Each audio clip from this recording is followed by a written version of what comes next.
Prési Tata et soyez les bienvenus dans votre rendez-vous avec l'actualité. Écoutez ça. Aujourd'hui, nous allons parler d'art et plus particulièrement de la Pagerie qui reçoit sa première résidence d'artiste. Pour en parler, nous recevons aujourd'hui l'artiste plasticien. Bonjour Christophe Maire. Bonjour. Comment allez-vous? Très bien. Alors, comment se passe cette première résidence dans ce lieu magique? Le terme magique, justement, démontre déjà que vous avez pris l'attention du truc, c'est que ça se passe très bien. Ça se passe de manière magique puisque je suis, en tant qu'artiste, en discussion avec ce que j'aime le plus, c'est-à-dire mon histoire et au-delà de mon histoire, de l'histoire de l'humanité. Donc, Alors, je suis bien. d'où vient cette initiative d'instaurer ce projet au sein de la Pagerie? En fait, au départ, c'est le musée lui-même qui a décidé de mettre en place une résidence d'artistes et qui m'a sollicité parce que il connaissait déjà le travail que je fais autour de l'histoire et surtout de la mémoire, et en fait qui correspond tout à fait à la volonté d'aujourd'hui, parce que depuis 2021, ils ont mis en place une nouvelle muséographie qui permet de mettre en lumière les ancêtres esclavisés qui étaient sur le domaine de la Pagerie.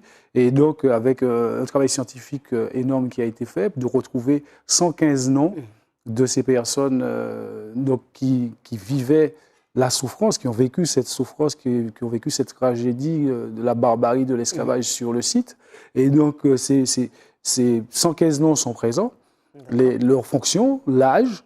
Et en fait, il s'agissait aujourd'hui de passer à une autre étape, l'étape de les rendre beaucoup plus visibles. Et donc, on va peut-être employer le terme de réhumanisation pour leur offrir une nouvelle visibilité.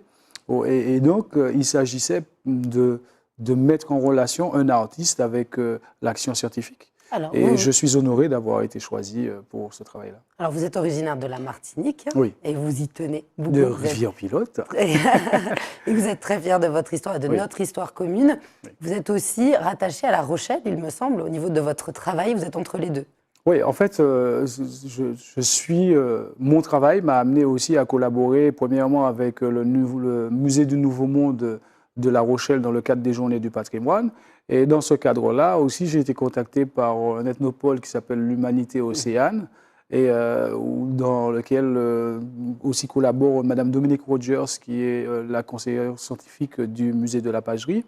Et donc, c'est tout un planning qui s'est mis en place, c'est-à-dire que, si vous voulez, ce sont des corrélations, ce sont des rencontres qui permettent que les choses voient le jour, et notamment, donc il y a Madame Rogers, il y a l'association Carisco, il y a Laurent Vidal, il y a toutes ces personnes qu'on retrouve autour de mon travail, et puis il y a le travail individuel de chacun, et cette coordination se fait grâce au travail justement de résidence, et je partirai donc à partir du mois d'avril pour poursuivre le travail.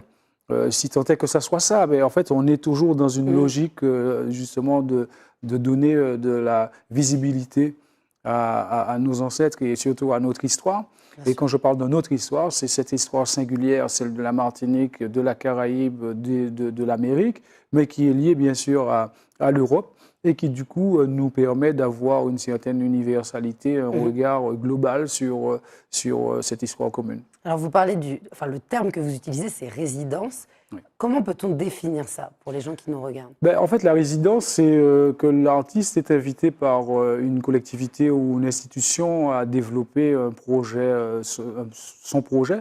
Alors, ça peut être un artiste donc, de manière individuelle, mais souvent, ce sont aussi des regroupements d'artistes. Donc, ça se fait sous forme de réflexion, de partage d'idées et tout ça. Et puis, à un moment ou à un autre, il y a ce qu'on appelle une restitution.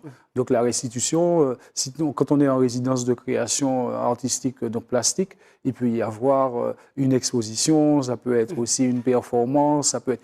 Mais en tout cas, il est donné à voir au public ce que ça a donné, cette réflexion-là.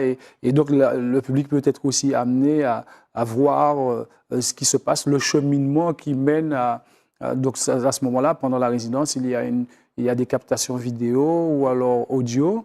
Et dans le cadre de la restitution, on projette un montage qui soit soit un montage vidéo qui présente le projet, ou alors un montage vidéo qui soit lui-même une œuvre artistique. Alors, dans le cadre de votre projet, quand aura lieu la restitution? Alors la restitution aura lieu les 27 et 28 mai, donc au domaine de la pagerie. Après donc la date de commémoration de l'abolition de l'esclavage. Et donc dans ce cadre-là, il y aura 2 journées. La première qui sera en soirée, qui sera consacrée à ce qu'on a appelé une veillée culturelle. Donc on va bien sûr projeter l'œuvre réalisée sous forme de vidéo, mais il y aura aussi pour le public la possibilité de voir les œuvres qui ont été réalisées tout au long du cheminement, donc, puisque la résidence a duré 3 mois. Et puis ensuite, on partira vers... il y aura l'association Tambour Bokandal qui va nous donner à profiter d'un moment de ce qu'on appelle un moment... c'est le terme, hein, mais en fait, c'est un moment culturel autour du Belay et puis du damier. Donc ça se veut festif. Oui, ça se veut festif parce que c'est une veillée et qui est... Justement, c'est une commémoration. Hein. On va vivre un moment qui permet de relier ce moment d'abolition, cet acte de résistance, et puis aussi le geste important qui a été fait par le musée de la pagerie. Donc d'avoir l'audace et de mettre en lumière ceux qui ont été déshumanisés et surtout invisibilisés, même par rapport à l'histoire et tout ça. Donc je crois que ça sera un geste fort et qu'il faut justement marquer le coup par la présence de la dynamique de ce que Césaire appelait les armes miraculeuses, donc de la danse, du chant, de la musique, de la poésie, du conte. C'est très transversal. Ah bien sûr, mais en plus c'est nécessaire et puis ça permet aussi de montrer ce que nous sommes, puisque nous sommes, au-delà de notre singularité, on est un syncrétisme, hein, une identité composite. Donc, il y a la volonté, non pas de montrer tout ce qu'on sait faire, mais c'est de dire, mais en effet, on n'a pas le choix que d'être multiple, puisque nous sommes composés de manière multiple. Alors cet événement est à destination de tout public.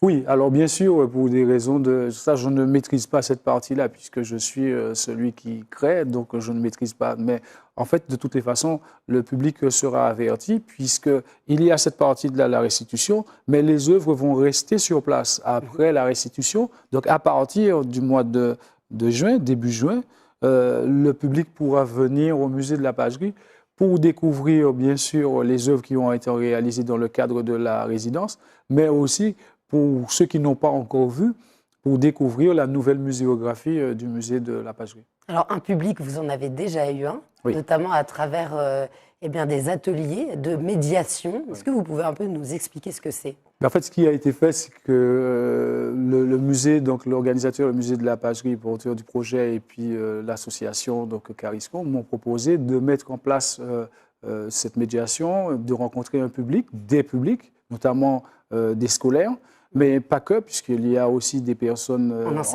en insertion, des personnes en situation de handicap, comme le public autistique, comme aussi les personnes âgées. Il y a les personnes vulnérables. Et donc, je rencontre tout ce public-là. Et avec eux, je réalise en quelques heures donc la présentation de la résidence et aussi la réalisation d'un visage qu'ils imaginent et qu'ils produisent pour pouvoir se reconnecter. Donc, il s'agit tout simplement de mettre en relation et de trouver un prétexte pour mettre en relation la création artistique et puis la recherche scientifique. Dire qu'on se reconnecte, la recherche scientifique qui est une recherche historique, et se reconnecter à l'histoire par le biais de l'expression artistique et plastique. Alors le travail de l'artiste est souvent très solitaire, hein, puisqu'on a besoin de se retrouver pour pouvoir réfléchir et puis accoucher. C'est une sorte de maïeutique, l'art. Mais là, vous allez au-delà puisque vous transmettez. Qu'est-ce que ça vous apporte, ces rencontres? En fait, de toutes les façons, quand on offre, quand on partage, quand on dit ce que l'on fait, ça permet de grandir. Ça permet de mieux comprendre ce que l'on fait. Parce qu'en fait, l'autre devient comme un miroir.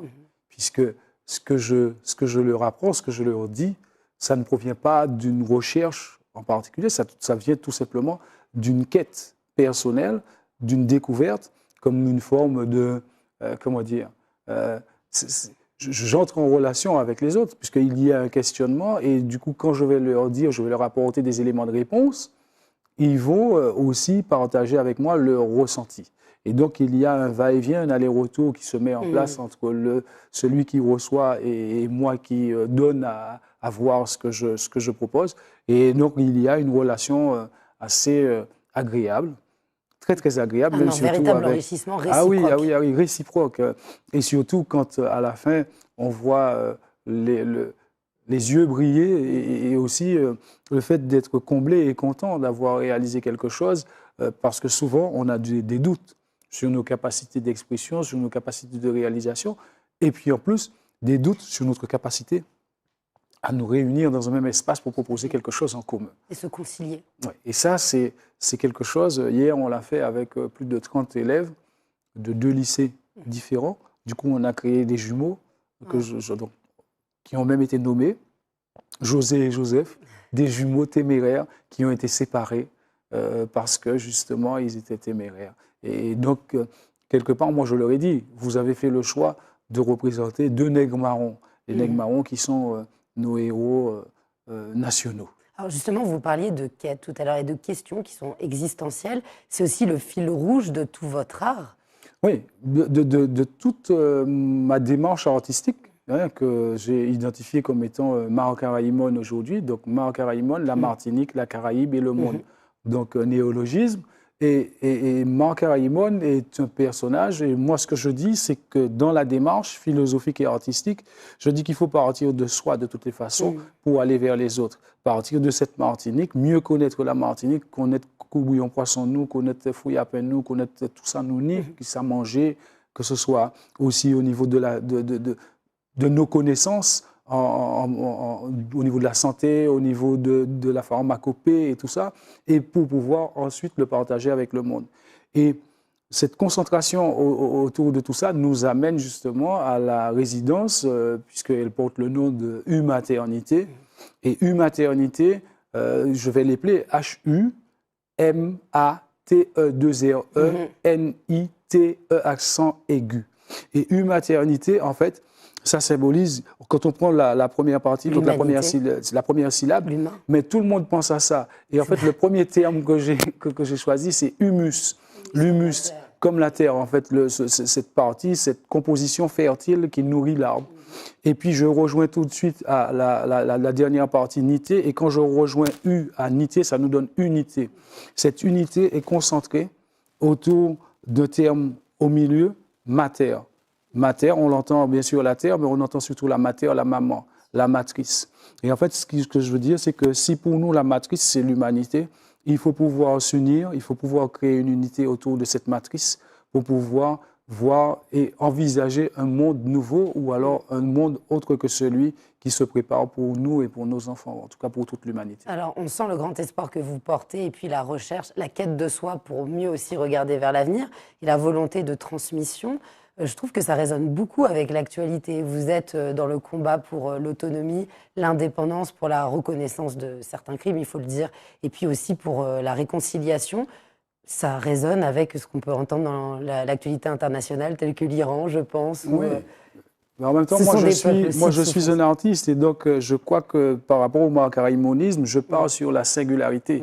Et si cette singularité peut permettre justement d'être un écho pour pouvoir qu'ailleurs on l'entende, mais en fait, la concentration est là sur ce que nous sommes et sur ce que nous devons faire.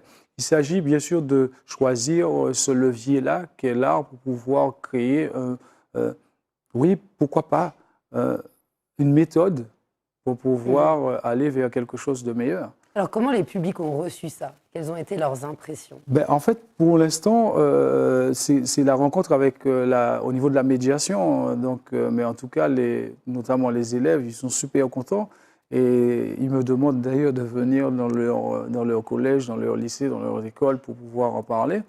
Je leur explique que malheureusement, j'ai un programme très chargé, mais je vais bien sûr faire en sorte que je puisse passer, une heure, peut-être prendre une journée et puis faire un circuit sur le territoire pour pouvoir rencontrer différentes écoles et partager avec eux cette expérience extraordinaire. Et là, vous vous nourrissez des autres arts. On évoquait tout à l'heure l'événement avec de la danse, de la musique. Vous-même, par quoi êtes-vous influencé dans votre créativité? Alors, je suis influencé bien sûr par le domaine artistique, mais je suis surtout influencé par la rencontre. Voilà, je rencontre les gens. Et d'ailleurs, je m'en excuse auprès de certaines personnes, leur disant que quand je les dévisage, ce n'est pas parce que je suis tébé devant eux, c'est parce qu'en fait, je suis en train d'observer. J'observe les gens, j'observe les yeux, j'observe le caractère de la personne à travers la morphologie du visage, surtout en ce moment où je suis en train de représenter des visages. Et là, en ce moment, je reconnecte les gens à leur africanité. Et en fait, j'essaie d'imaginer, est-ce que cette personne aurait pu, ou est-ce que son nez appartient à... Et donc, je le reproduis justement avec de la terre. Est-ce que l'expression des yeux, est-ce que la morphologie du visage? Et donc, je suis dans cette quête-là, dans cette démarche. Et donc, ce qui me touche vraiment, c'est tout ce qui... Et quand je parle de rencontre, ce n'est pas seulement la rencontre avec l'humain. C'est aussi la rencontre avec le monde animal, avec le monde végétal, avec le monde minéral. Ah oui, bien sûr. Oui, oui, oui. C'est ce qui me permet. Par exemple, permettez que je vous dise que là, sur cette résidence, au début, je suis arrivé avec de la musique et tout ça, à sélectionner et tout. Et là, depuis 2 mois, j'écoute plus de musique. D'accord. Ouais. Le lieu, là, le domaine de la Vous page. suffit. Mais c'est extraordinaire. Je vous dis franchement, c'est un lieu. Hier encore, j'ai fait l'expérience. J'ai demandé à tout le monde de se taire. Et c'était le silence. Mais en pleine journée, aucun bruit, rien du tout. À part de temps en temps, bien sûr, on entend, comme on est sur un passage aérien, on entend un avion. Mais le silence absolu n'existe pas parce qu'il y a la nature, il y a le vent, il y a toujours un bruit. Mais c'est un bruit naturel. Et je travaille aussi à côté d'un petit lac qu'il y a, donc c'est une mare, et avec un champ de bambou. Et il y a des kayali qui viennent, il y a des merles, il y a des oiseaux. Donc il y a franchement de la musique tout le temps. Et puis, je suis dans une émotion assez vive. Donc, ce qui fait que j'entends aussi mes battements de cœur. J'entends et je ressens peut-être même une partie de mon âme qui est présente pendant que je suis en train de créer. Et donc, c'est un lieu que j'aime beaucoup. Alors, pour retrouver cette poésie et pouvoir voir une ambiance palpable telle que vous l'avez décrite, on invite les Itata à se rendre à la pagerie pendant la semaine et puis à la fameuse restitution. Est-ce que vous pouvez rappeler la date? Oui, alors ça sera à partir du 27 mai, donc les 27 et 28 mai 2023. D'accord, et puis sachant qu'à la pagerie, il y a aussi le parc, le musée et puis l'annexe scientifique à voir. Tout à fait. Donc l'annexe scientifique ne se visite pas, Non, en tout cas pas pour l'instant. Mais oui, le parc et puis surtout la nouvelle muséographie qui est très intéressante. Eh bien, je vous remercie beaucoup d'être venu. Et puis, vous êtes ici chez vous. Merci On vous reverra pour de prochains projets. Avec plaisir. Parce que la Martinique est dans votre cœur. Avec grand plaisir. Merci beaucoup les Itata d'avoir été parmi nous aujourd'hui. Et je vous dis à très vite pour un prochain Écoutez ça.